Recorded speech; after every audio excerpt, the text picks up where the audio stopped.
శ్రీ శ్రీ శ్రీ పోతులూరి వీరబ్రహ్మేంద్ర స్వాముల వారు కాలజ్ఞానంలో చెప్పిన విధంగా 7 జడ్డలతో పుట్టినటువంటి తాటి చెట్టు. ఇది పార్వతీపురం మన్యం జిల్లా గోపాలపురం గ్రామానికి దగ్గరలో ఉంది.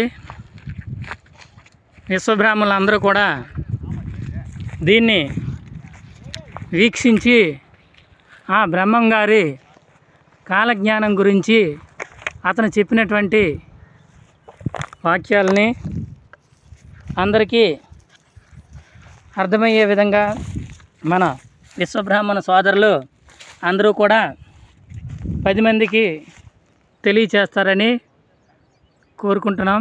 ఇట్లు Parvathipuram Parvathidevi carpenters workers union. చూడండి బ్రదర్స్, ఈ కాయలు కూడా చూడటానికి అదో రకంగా ఉన్నాయి. ఇది మన ఏరియాలో ఉండడం అనేది చాలా గర్వించదగ్గ విషయం.